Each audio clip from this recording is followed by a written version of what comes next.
Are you ready to take your business to the next level? Every day there are countless books and articles that are published offering the key on how to make your business a success. It's easy to feel overwhelmed trying to keep up and run your business. That's why Deb Creer created the Business Power Hour. Keep up on the latest trends, best practices, and techniques for how to make your business a success. Let the Business Power Hour do the heavy work for you. Good morning, good morning. I am Deb Creer, and I am passionate about giving professionals the tools that they need to make themselves and their businesses as successful as possible. And I am so excited today because I've been in business myself for almost 20 years. And I'm learning about a new resource today that is absolutely fabulous. I can't wait to share this with everyone, as well as some other great tips. So please join me in welcoming Mary Zargarian to our program today. Welcome, Mary. Thank you, Deb. So great to be here. Great. Well, let me tell people just a little bit about you. So Mary Zargarian is a highly rated motivational speaker with more than 20 years of experience with organizational effectiveness and professional development. As the CEO of a consulting agency, Mary now works with groups, individuals, and organizations to simplify, get that word, folks, simplify their business operations, optimize their time and energy, and empower them to grow a profitable and sustainable business. So again, Mary, welcome. Thank you. Thank you. Well, I always like to ask my guests how it is that they got to where they are today and how you discovered that this is your passion in life. Well, it's interesting because one of my key themes is that no path is ever straight. And that's really the core of the story that I have to share. I went to college for computer science. Okay. I was on a fast path to getting my master's in computer science. And then I quickly realized that I don't enjoy coding software as much as I enjoy leveraging software to do things more effectively, more efficiently. And so I immediately made a shift over into human resources and HR systems and spent the bulk of my career in corporate up until last year, focusing on organizational effectiveness. How do we leverage technology in order to streamline all of those menial tasks we have to do that has to get done, scale? And when I left corporate a year ago, it was interesting. When I left corporate in those last 2 weeks at that job, I had my head focused on continuing my coaching practice. I was coaching on the side. And the minute I left and walked out of that office for the last time, I said, you know what? I really think I want to work with coaches and other service providers, but really what I'm passionate about it and what my strength is in the processes, in the systems, in being able to look at the way teams work and what opportunities do we have to make it better? Right. And so the moment I did that, my business took off. I love it. And now I'm a certified online business manager. I'm an expert in a number of different systems, and we specialize in simplifying business in order to have business feel sustainable. Yes, it needs to be profitable, but is it sustainable and is it serving you, your team, your clients in the best way possible? I love that. And so many times when I talk with small business owners and entrepreneurs, their little I's are crossed and they're, I have so many things I have to be doing. And because many times we're alone, especially when we first start out, we founded the business, we've got this great idea, and then we get lost. We get lost in the weeds of how the heck do we manage it? What's the next bright, shiny object? All these various things, do we need to be doing CRM? Do we need to be doing this? Should we be doing social media? And along the line, we forget what it was that we got into business to do, because we get so caught up in the running of our business that we really did forget what that passion was. And then many times we're like, no, I'm done, because we've lost that. And I love that you talk with people about how to build teams, how to, as you said, how to use software and other processes to simplify things. And I think it's just a great concept that so many people really don't have any idea how to go about it. I agree. A lot of the people that come across our community are in that same situation. They've started a business. They're what we call solopreneurs, solo entrepreneurs out there trying to make a difference in the world and get so overwhelmed and buried in what it takes to run a business. Right. Not realizing all of a sudden you're being thrown into a situation where you're expected to understand anything and everything about your business, accounting, finance, investments, systems, growing a team. Ordering office supplies and computers. Yes, everything. And you're right. People can quickly become so overwhelmed that they lose that spark. They lose their focus on why they started the business in the first place. Right. And of course, the big thing that people think is that all of those other things cost a lot of money. And obviously there is an investment with almost all of them. But when you start figuring out, okay, I can save time. How much is my time worth? And you look at that return on investment and all of those various things, many times it really is saving you a lot of money, not to mention your sanity.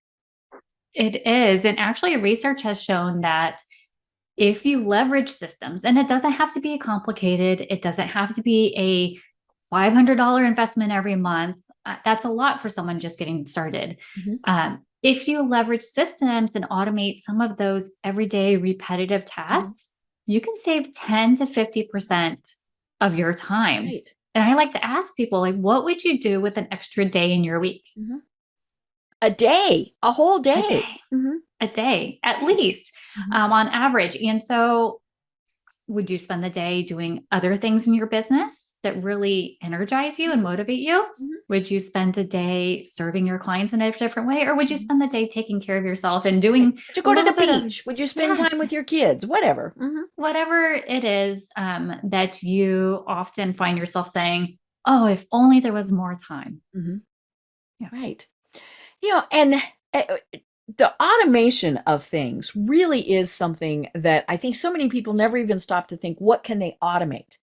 I joke that one of the things I hate the most that you absolutely have to do is invoice clients, right? And I use QuickBooks. I like QuickBooks. There's obviously a variety of programs that are out there, but it's, I would, every month, I have to do the invoices.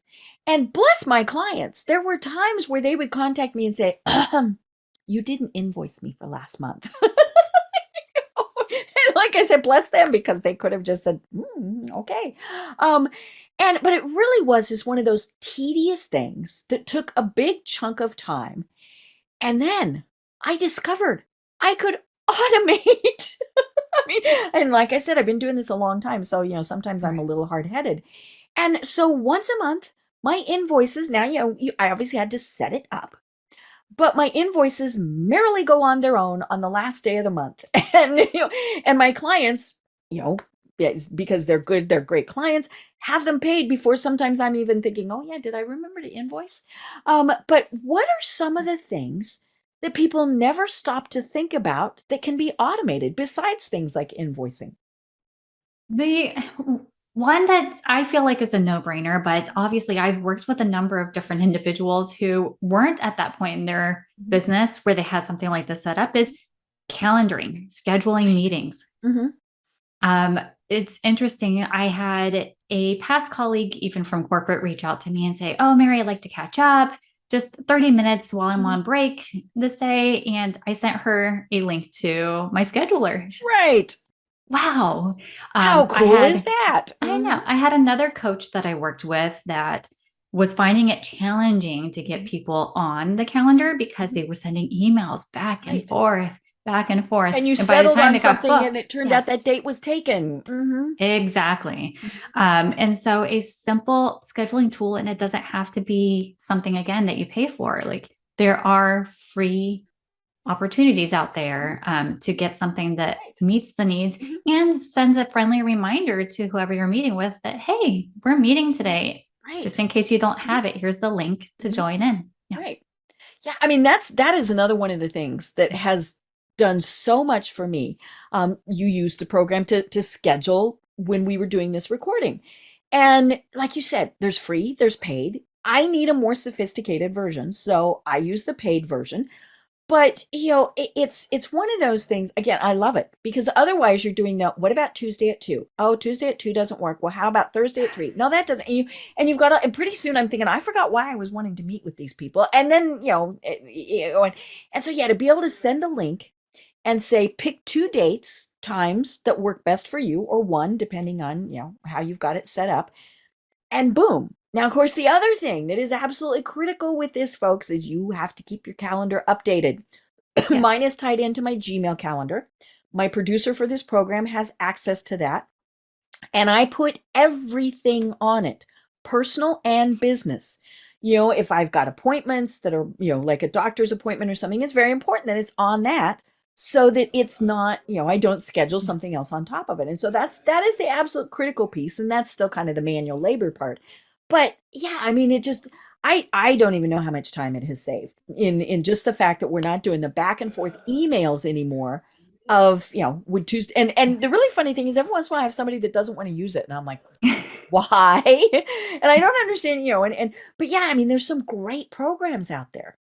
There are, like Calendly is one that comes top of mind. If anyone is at a position where they're ready for something, that's a good option. But I agree. I put even personal items on my calendar just so my scheduler knows that that's reserved time, Right. Whether it's a personal working session because I have some client work to get through, or even dropping off my son. He's in kindergarten, dropping him off at school. I put that on my calendar so people know that I am not available. Right. Right. And I even color code things so that I can glance at it and go, oh, okay. Red means I'm totally out. I'm on vacation. I'm taking the day off. I'm doing whatever. Personal is one color. Business is one color. Business power hour interviews are a totally different color. And yeah, I mean, it just simplifies things so much. And I went into that kicking and screaming. I loved my printed day timer because I could flip back and forth and see how busy things were. And I mean, you had to pry it out of my fingers. But when I finally decided, oh my gosh, this is the best thing in the world, I would never go back to a printed calendar. So funny that you mentioned that because I do still have a printed calendar. I still have a planner that I use, and everybody asks, like, why do you do that if you are a systems person? I talk about systems all day, every day. I like to take it and put like my top 3 things, and I use it more of a journaling exercise. And so like checking with myself, how are you feeling as you're starting the day? Are there things that need to move on your schedule? But this gives me an opportunity to just jot down those top 3 things. These 3 things must get done today, first and foremost. Perfect. And then I go back into whatever software I'm using for the rest of it. Right. I love that. And I admit I have a calendar on my wall, and it's good size. It's a whiteboard calendar. And so I put everything on it so I can just glance over and see, okay, here's what's going on. And then I look at my online calendar. But the nice thing is it's got 5 weeks. And so I can really be looking at it to go, okay, next week's going to be really hectic. Hey, look, I got a couple days free, whatever it is. Because you can do that obviously with the online, but I do just find that being able to glance at it is still something that saves me time. Yes. And I like your color coding. There's a lot of like psychological connection to the colors that we choose for different things. But I am the same. Everything is color coded. Right. Well, and it's easy then for anybody to glance at it and just go, oh, okay, that's this, that's that. Obviously a lot of people have, maybe it's up on their fridge, their calendar, where you mentioned you've got a kindergartner, people who have kids who are in multiple activities. I mean, they have to color code. Otherwise somebody's going to be going to the wrong thing. But yeah. So what are some other tools? And you have a great list of resources on your website. I was looking through it. And so what are some other tools and things that are, just your absolute must-haves? A CRM tool, so a client relationship management tool, is definitely that. If you're a service-based business, especially, it's so helpful, not just for scheduling meetings like we've talked about, but also to track leads coming into your business, discovery calls you might be having with potential clients. You can sign contracts digitally, especially if you're a business that supports clients that aren't co-located in your same region. And you can do those automatic invoices that you are, yes, that you were talking about. It's so helpful. Again, there's a vast variety of options on the client CRM, client relationship management tools. The most simple version, I would say, if someone's starting out, would probably be HoneyBook. I know when they started, they were originally targeting creative entrepreneurs, so photographers, florists, wedding planners. They really have started to open that up to any service-based business. And then Dubsado is another good one, which allows for more customization on your workflows, automations, and things. And that's what actually my agency is run off of Dubsado. Right. Yeah. And I think probably one of the biggest reasons why businesses struggle is lack of follow-up. And, and that continued kind of contact with people. How many times have we gone to, say, a networking event and people are like, oh, we forgot you existed.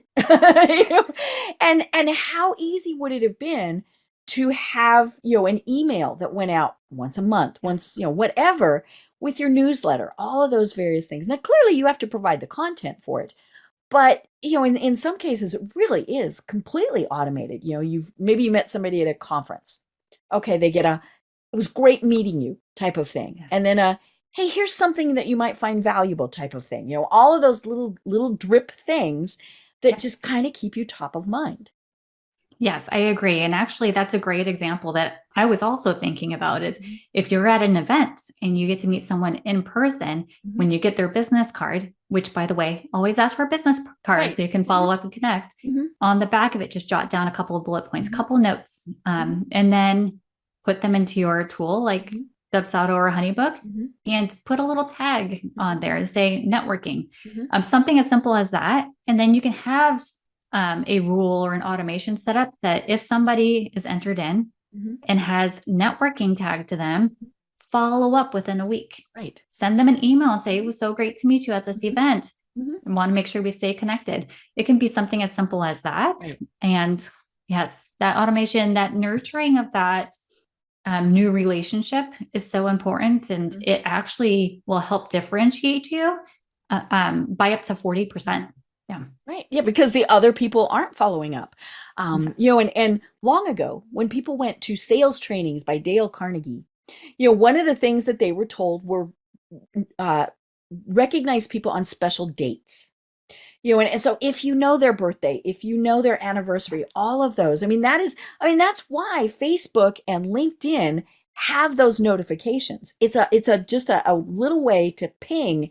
And of course, when you personalize it, it's even better. And because if I just get the hey, happy birthday, I'm like, whatever. Even if they use my name, I pay attention to it a little bit more. And so that's just another little way to pay attention to people. Yes. And remember that we talk about them in the context of like leads and clients, but they are people. Right. Businesses are run by people, but businesses are powered by systems, is what I say. Right. Yeah. Yes. Yeah. And so the system reminds you, hey, Mary's birthday is, August 31st. I can send you a card. I can do whatever. But yeah, and even if it's the online cards, I like those too. Those, they sing, the little birdies fly, whatever. The fact that somebody took the 30 seconds to remember to set that up means so much. Yes, I agree. It's interesting because when I became part of the Dubsado community of professionals and partners, they sent me a physical letter to welcome me into the community. I thought, interesting, an online tool and system wouldn't just send an email to welcome me. They took that extra step. And it's noteworthy. I'm now a happy customer. But you still have it. Do you still have the letter? I actually do. I know. I have printed cards that people have sent, and whether they've completely personalized it, or it's a Hallmark card, whatever. those are very cool, because again, it reminds people that, that you're thinking about them. Exactly. One of the scheduling tools I want to talk about before we jump from there is online scheduling. That's the, because it's one of those things where, as a business, we should be posting, and I tell people it really doesn't have to be all that complicated. But I use a program called Plannable, and I've got a bunch of images. I've got, I don't know, probably 150, 200 images that have little sayings, little business things on there, little business tips. I want to send one out every day. I forget. So I use Plannable, and I do an entire month at a time. I've got it down to where it takes me 15 minutes, maybe, to do an entire month at a time. It takes me longer to figure out where I left off with the images. But, and so, yeah, it just goes out automatically. It goes out on LinkedIn, goes out on Facebook, goes out on whatever platforms I choose. And it's just that little image, that's, and of course they're branded with my logo on them, things like that. But what are some other tools like that you recommend? Well, when it comes to scheduling content, there are definitely free tools like Plann, Plann, Planoly, Plannable. Later is another popular one. Our team uses a platform that's probably more advanced for some of our listeners today, but it's called Loomly. And that allows us to actually connect to multiple social channels, not just for ourselves, but all of our clients that we're managing content for, and schedule out content that way. Right. But the great thing about using that is oftentimes they'll let you auto post. So you just set the date and time and it'll post it for you. So you don't have to remember, oh, it's 10 o'clock on Thursday. Let me go grab my phone and post that. And so you're right. You can sit down, batch for a half an hour or however long it takes you, and your content is planned out for weeks. Right. Yeah. And it is done. Now you need to pay attention a little bit. I've seen some things every once in a while, where it was a great piece of content, but something might have happened in the world that, and so you want to watch those things, but that's very rare, and people are forgiving, they understand these things. And of course the various social media platforms go through phases of they like this, they don't like it. I try to use Facebook's online scheduling program just because it's going to give its own platform priority. But yeah, it's another one of those things that you can sit down on a Sunday afternoon, you're doing whatever, and you can do an entire week, an entire month's worth of schedules. You can. And I like that you said you have a bank of different graphics that you've already put together with quotes, with business tips, all of those things. So even if you're not inspired to write content necessarily, take an opportunity for you or a resource on your team to put together some of those graphics. So you just have it readily accessible when you have those moments where you have kind of a blank slate. Well, and I have a secret. I bought them. For that too. I know. And for like $20, I got 50 of them. And you go through, you brand them yourself. I mean, it's private label content. And so you are permitted to brand it and do all of this. So very inexpensive. I never could have done it. I mean, and so, yeah, I go through and I have enough so that when I start again, people usually don't remember, oh, hey, I've seen that one already. But even if you've just got, say, 31 that you're cycling through every month, sadly, most people won't remember what they saw. I was going to say, most people won't be paying as much attention to what you're putting out there as you are. And so I know oftentimes I work with owners, especially when it comes to the marketing pieces, I can't repurpose my content because someone will see it. And I said, well, likely if things are set up appropriately, you're funneling in new people into your community, into your audience all of the time. And those people, it will be new to them. And that's really what the intent of social media marketing is to engage with the new people coming across your profile so they become familiar with your expertise. Yeah. Right. And like I said, I bought the images that I use. I also created probably 50 from frequently asked questions. And we all have those, right? Or you can do your favorite inspirational sayings. I mean, whatever it is.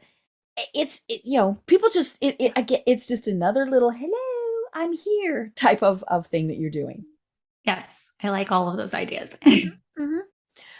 Well, I was wondering as we were chatting, and I know we're going to, talk about more tips and things that people can use as kind of we go through this, but did you find that, especially once we got into the pandemic, a lot of people went, I think I can go off on my own.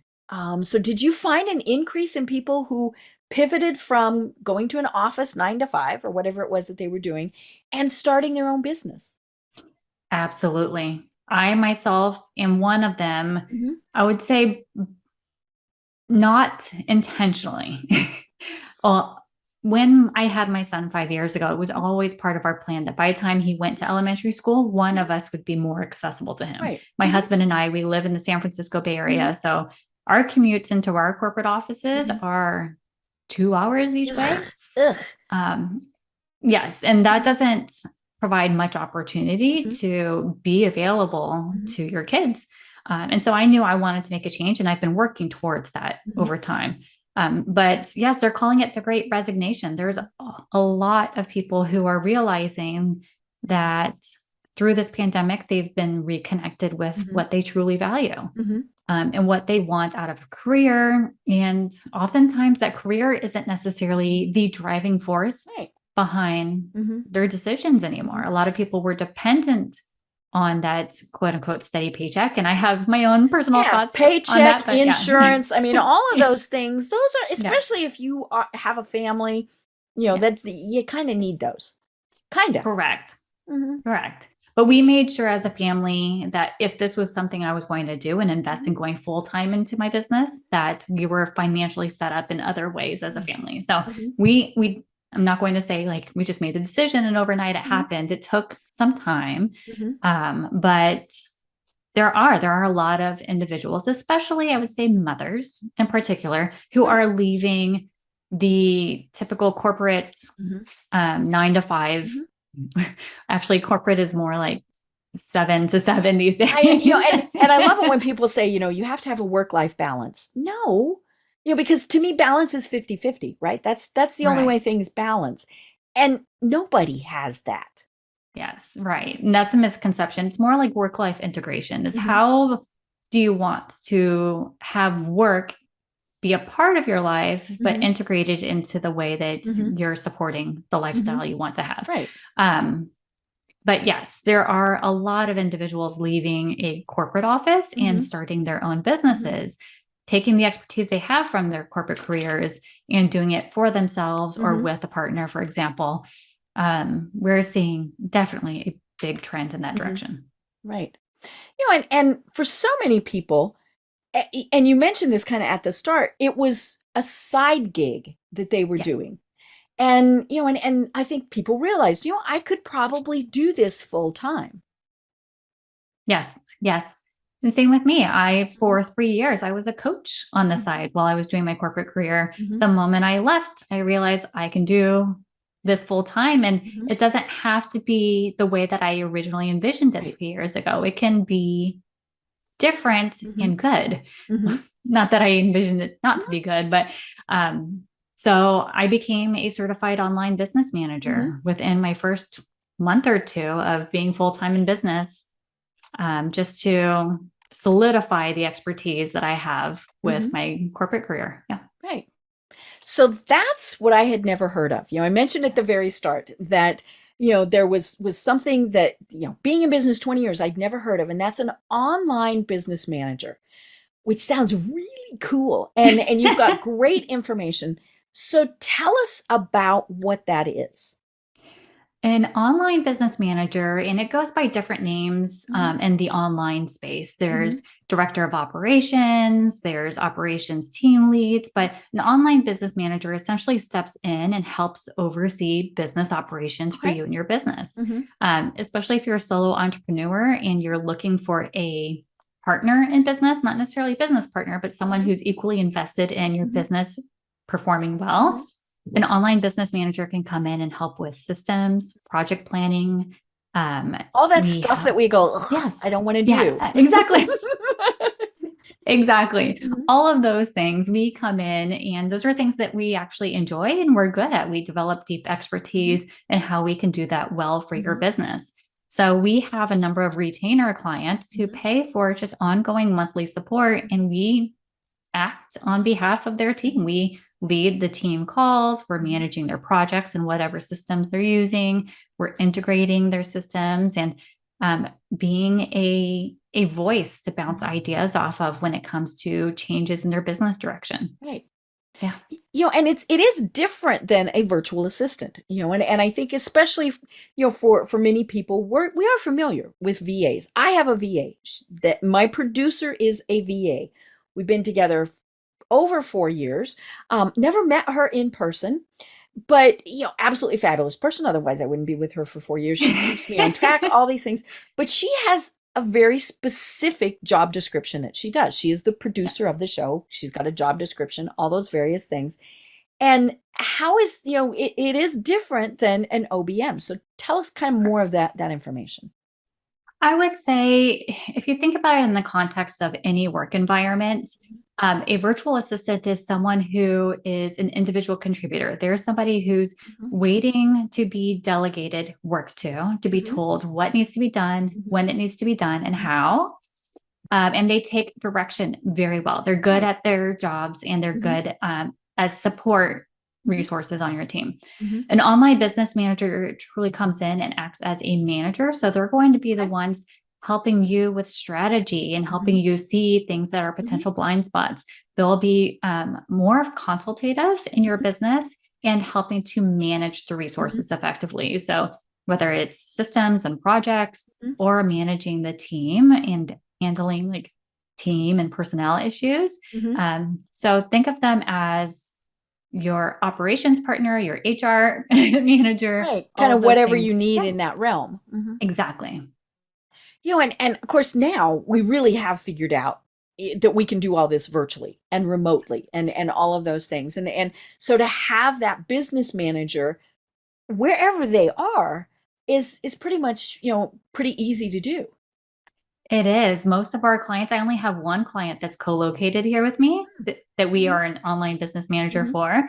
All of our other clients are around the US Mhm. for OBM support. We have project clients around the globe. Mhm. My team themselves, my OBMs on my team Mhm. are all over the US. And so it is truly something that we can do and do it really well from wherever we sit. Right. I mean, Yeah.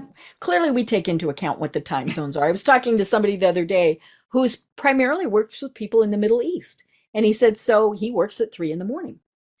That was his choice. He's fine with Yeah. that. And so yeah, it really is around the world.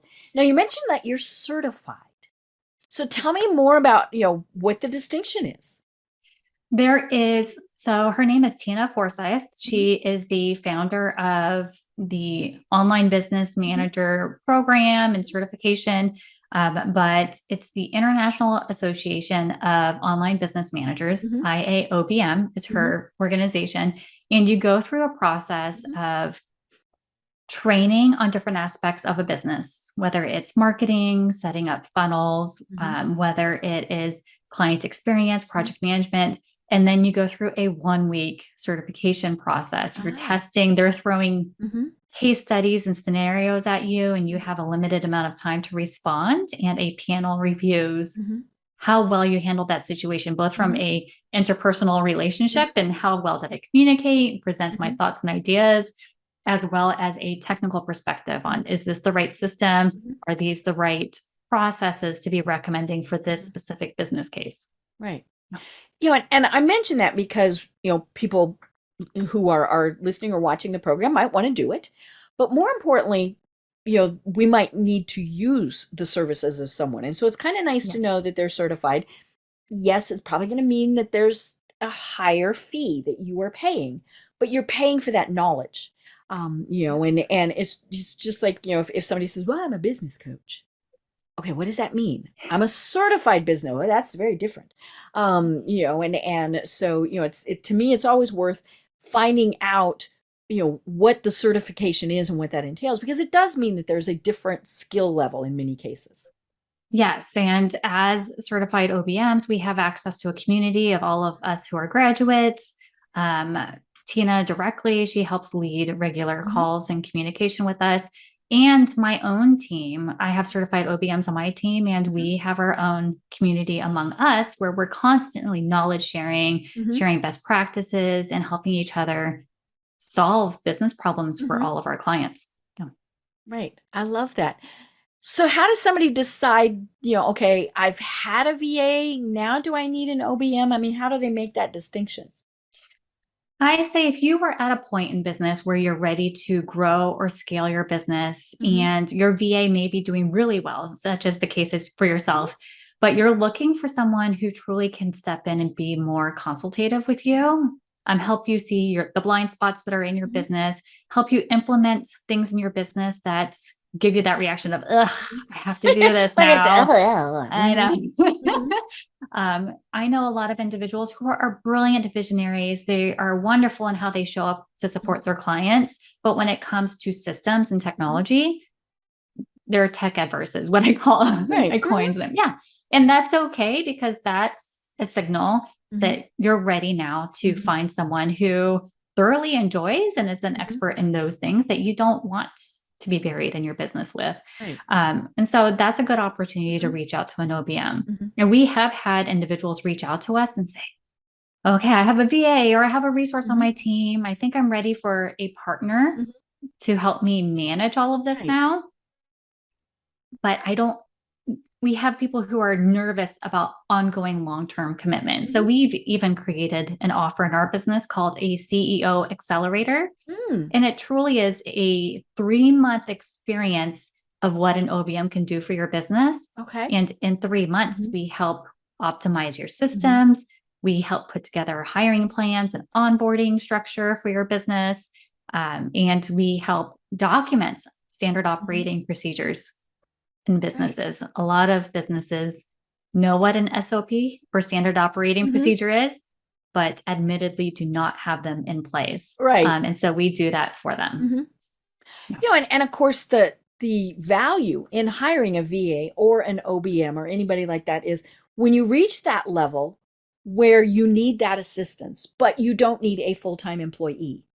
And even though the VA, the OBM might be working full-time, I mean, but you don't, there's such a difference between hiring somebody as a consultant and hiring somebody as an employee. There is. And with my background in human resources, I could tell you all of the legal differences between the two.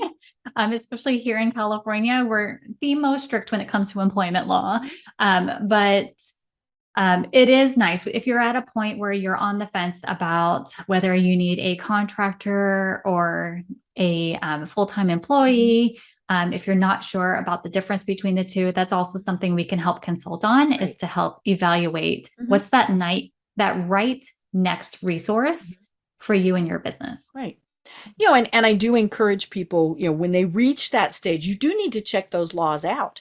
Because you can get in big trouble from a variety of things. I was working with somebody one time who, he was a consultant, but he had a desk in their office. He was there more than 30 hours a week, and he had business cards and an email that tied him to that business. So he walked like a duck, it sounded like a duck, quacked like a duck, all those various things. He appeared to be an employee. And of course, the IRS said he's an employee. Which means that business has back taxes and penalties to pay for employment. And he, workers' comp. I mean, there's all sorts of other things. And, again, now it's pretty easy to be working remotely. And so he, when they figured that out, it was like, okay, nope, you're, no more, because then they had to make the decision. Are we going to actually hire you, or are you going to remain as a consultant? And he chose to remain as a consultant. So, packed up his little desk and, never handed out those business cards again, things like that. But yeah, I mean, there was a big issue there. There is. And I know a lot of times that makes solo entrepreneurs very fearful, taking that next step, onboarding that first I keep calling them resources, but onboarding that first resource, whether it's a contractor or employee, because of maybe some stories that they've heard where it hasn't gone as well. And so I would say if you're in that position, that's something our team can help talk through with you. Right. Of course, we will always recommend legal consult. Oh, yes. But as far as the hiring plans and making sure you have the right paperwork, information set aside in the processes to go through that, we could help partner on that. Right. Yeah. And it may be that then your business grows enough that you do need that employee. And then that's great because you've kind of got that foundation set up already. Yes, and I say congratulations. That's a great milestone in any entrepreneur's business. Yes. Yeah. But truth be told, most people never reach that stage. We're small business owners, we're entrepreneurs, we're working out of a spare room in our home, all of those things. But again, we need that extra help. And so that's where this is a great resource, along with the tools and things that you were talking about. Yes, and so that's why our team. I love the way that we've set up our agency is because we have resources like that. We have individuals on our team that specialize in different systems and software, and we have individuals that specialize in different areas, whether it's being a VA. We have someone who is a social media VA on our team to support one of our clients. We have OBMs, our marketing strategists, different individuals who can help support the operations of a business, depending on where they are. We recognize that not one size fits all. I think you and I, before we hit record, we were talking about the fact that the government sees small businesses as like, what, 90%? 90, at least 90. I think it's 95%. And I love that figure because that is the stupidest thing in the world. Because I am not competing with companies that make millions of dollars. But the government says I am, and it's like, no. And it's just kind of one of those red tape things. But legally, small businesses are a huge number. It's not until you're a Walmart and Amazon, really that makes you a big business. And so I always love that figure. It's like, ugh. And I like to say that through my career in corporate, I actually went through some of the best business schooling I could have asked for. I worked for companies like Apple, Workday, Netflix, and got to see a lot about business behind the scenes in order to now take and help support small businesses with. They don't necessarily have always that experience, that exposure. And those are stories that I can share in our conversations. Yeah. Right. And those practices are the same, the fundamental business basics, marketing tools, all those, they are the same. It's just different scales. Exactly. So it's been so fulfilling to be able to take all that experience and not necessarily say, I'm walking away from a corporate career and doing this pivot for me and my family, but to say, okay, how can I leverage everything I've done to date and do it in a different way that adds value to someone's business, someone's life. So it's very fulfilling. I bet. And it's funny because, I think we've all kind of gotten tired of the word pivot. We had to pivot because of the pandemic. But you did it in such a great way. Like you said, there were some other factors that were kind of in there. But, saying, hey, I'm going to spend more time with my family, it's got to be one of the best reasons to be doing this. Oh, it is one of the only reasons that I think you can look back and never have a regret about the decision that you've made. I will never regret investing more time and energy into my family. Right. Yeah. And just like my husband is a good example of, he's been home, now for over 2 years. He went in at one point and cleaned out his office. They said, you're not coming back. I'm like, you're still getting paid, right? And they have, every once in a while he will go in, there's people, because now people work remotely. So it's like, okay, we've got everybody in town, all of these things. But he used to commute. You talked about your San Francisco commute. Now that's nasty. He used to commute 45 minutes each way. So to have that hour and a half back has been invaluable. And part of what, that's one of the things that so many people have talked about is just that. I go sometimes 2 months between filling up with gas because I'm not attending networking events. All of those, especially with gas as expensive as it is now, no. that's just such a huge benefit to not be having that and to be able to work remotely. There's been some goodness that has come out of the pandemic. I don't want to say it's right. like yeah. I mean, there were obviously horrible, awful things, but there were so many things that were like, oh, hey, I can set my own hours. I can work from the beach. Whatever it is. I mean, I've talked with people who have become true nomads. They, with an RV or Airbnb or whatever, they're just moving from place to place. And as long as they have good internet, really doesn't matter where they're from. Yes, it's so interesting because my husband and I, with that 2-hour commute, it wasn't on the same schedule. My husband would leave about 5:30 every morning. Right. He was gone by the time I woke up and got my son ready for preschool drop off. He wouldn't get home until ships at night. Passing in the night. We were. And so when the pandemic hit and everyone was kind of forced to work from home, that was the most time we had spent who are in you? the same room. Now to be like passing each other in the hallway and going to the kitchen, that was a new experience for us. But now we look at our life and think, my husband works full-time. He's a full-time remote employee now for a company, but now we have lunches together and it's wonderful. We can go out once or twice a week. We go to the gym in the afternoons before I pick up my son from work. These are things that we never had an opportunity to enjoy together. And we figure, okay, how do we take advantage of this opportunity we've been given? Right. I did see the funniest thing the other day where somebody was on an airplane and they were zooming in to a meeting. And it was so funny because people commented, dude, at least use a virtual background so we're not jealous that you're on a plane. And which I just, it was like, but we really can work from anywhere. Now I am one of those people that, okay, we need to stop having the beach virtual backgrounds. I know you're not at the beach. And I, you don't have a virtual background. I don't have a virtual background. My computer doesn't have quite enough oomph to do a good virtual background, right? Pretty soon half my head will disappear, all of those. So it's just a simple little background that I've set up. I had a Zoom consultant that helped me with it, but I'm on Zoom a lot. And so it is, but yeah, even if you're just hitting the blurred out background feature, you can work from wherever.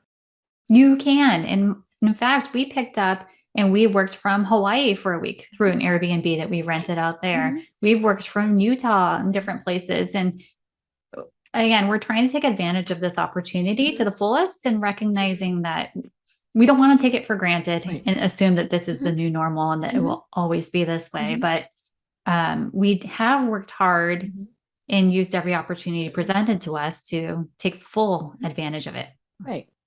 And, I know that one of the things that people say is a negative about working remotely is, and I fully understand this, we used to call them water cooler conversations. But, now it was, the conversations that took place when people were at the coffee machine, or, you just pop into somebody's office and all of those things. And there's definitely, benefits to those. There were ideas, suggestions, all sorts of things that were those spontaneous type of communications that we don't have, and we still haven't quite figured out the technology around that. I mean, I think we're getting better at being able to just, pop in, on Zoom, on whatever your technology is, and say, hey, I've got a quick question, all of those various things. And that's where technology is definitely evolving very rapidly to be able to have kind of those quick little things. But, I have not been to an in-person networking event since before COVID. I tell people, I don't want to put shoes on. What do I want to do? And so I miss seeing those people. I like those people. They're great people here in Atlanta, but I don't miss having to put shoes on, and all those other things. But I have expanded my networking so much because now we can network worldwide very, very easily. So to me, it's definitely been a benefit. And I feel like now we're so much more intentional with that networking and showing up and who we're connecting with. So every now and then, even with my own team, we're all located across the country, not in the same time zone, but every now and then we'll just set up some time and say, okay, I'm going to be on Zoom at this time. Right. If anyone wants to pop on and work with me, feel free to. Right. But as far as networking goes, you're right. I consider some of my closest business friends people that I've never met in person. Yes. Right. And I think as a business person, depending on what you do, I mean, it expands things so much. If you're, say, a landscaper or somebody like that, okay, that gets a little, because that's a physical thing that you need to do. But you never know when, I might be, you're in California, I'm in Atlanta. I could be a landscaper. I could be talking about my business and you could say, hey, I need to introduce you to a friend of mine in Atlanta. Yeah. And so people shouldn't get caught up on the fact that they have a physical business location service. You never know when you're going to get those connections. And it's interesting because my project work around systems and processes really came into play when the pandemic did take apart. And I had business friends coming to me with brick and mortar businesses like, Mary, help me figure out how to now take things online, whether it's selling physical product online, where it's turning a service that they were doing in person now into a training program online. But it's really made people just think differently about what they want, how they can show up, and how they can connect with people, not necessarily in the same room. It's quite amazing. Yeah. And it really has expanded other things too. C-Suite Network is a great example of that. They immediately started doing a lot of online training programs. And I have heard speakers through them that I would have never been able to see in person, because either you'd have to, pack my little bags, put my little shoes on and go to a conference somewhere. Right. Yeah. I mean, see, shoes are a big thing to me. But yeah, I'd have to get on a plane. I'd have to go to a conference. I'd have to spend thousands of dollars to hear that keynote speaker. Now I can hear them online. And I think that's, and as a speaker, I don't like that as much because we feed off of the crowd, right? There's that adrenaline. But yeah, I've been able to hear speakers and presentations and learn from people that I never would have been able to have done before. And I think that's something that, especially as business owners, we can really be looking at what are those learning opportunities? How can we find, a certain speaker, a certain topic that is online now? Yes, I love it from the perspective of I'm a lifelong learner. And that's something that I've built into the culture of my own team. And also from the perspective of how I can connect and how I can kind of share my message with more people as a speaker. It's been wonderful. I agree. My goal is to figure out how to get back onto a physical stage and speak in a room with people. But I like to show up and just bring my energy and everything into my conversations here. And I know I'm connecting with at least one person on that screen. Right. And attending conferences is great for it's almost the whole water cooler thing. Who are you talking to in the hall? All of those things. The other day somebody posted that when they would go to a conference, they never actually went into the meetings. He said, I hung out in the hall. And I would talk to people who'd stepped out momentarily to go to the restroom or take a call or whatever. And he said, I made far better business connections by doing that. And he said, and I could watch everything online. They always posted whatever it was. You could watch the video and the recording later. He said, but yeah, he hung out in the hall. And so we miss those type of things. Yes. But just to be able to expand has been, I think a definite positive. Yes, I had taught, oh my goodness, probably 3 or 4 years ago now, I had taught a workshop that was targeted more towards the introvert types, people who would repeatedly tell them, oh, I can't meet people at a conference because I'm an introvert, I'm shy. Right? And tell themselves that narrative. And I'm going in my bubble. I'm going to go there and I'm going to learn. Right. And then and don't look at me. Yes. No eye contact.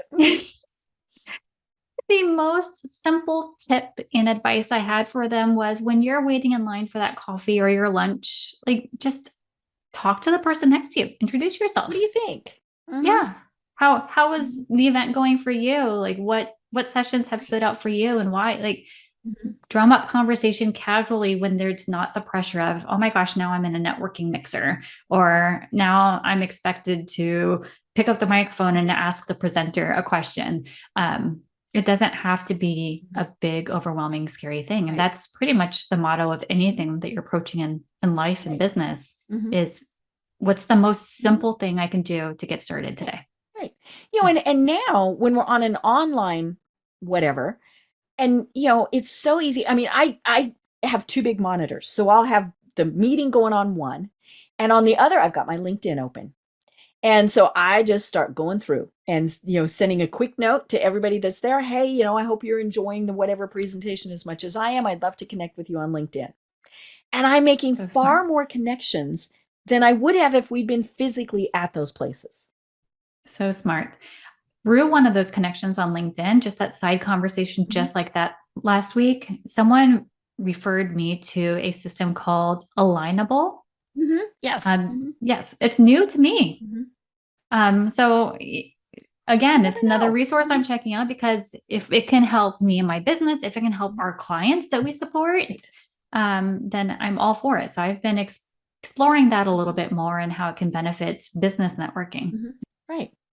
Well, that's a great segue, because we're almost at the top of the hour, and you provide several great services. So tell people, first of all, how they find you, and then what those services are.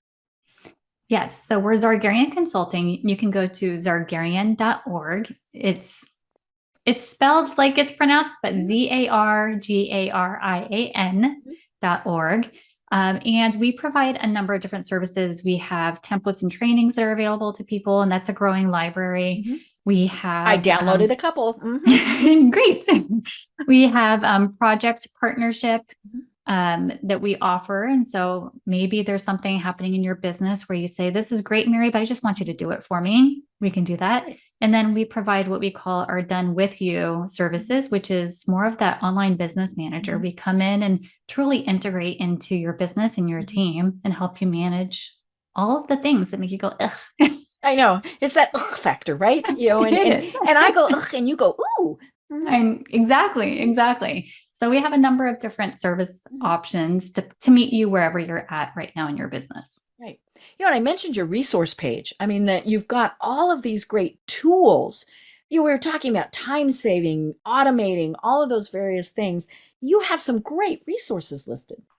We do. And all of these resources we've used either within our own team or for our clients. And we only put the ones up there that we find are simple to use and manage. And help meet the mission that we're there for. Right. Well, if somebody wants to contact you directly, how do they do that? Yes, you can find us across social media, but my direct email is mary@zargarian.org. Easy peasy. I love it. Well, this has been great. And, I think we definitely need to have this conversation again, because there's just so many things that change and so we'll have you on again. But do you have any final thoughts that you want to leave everyone with?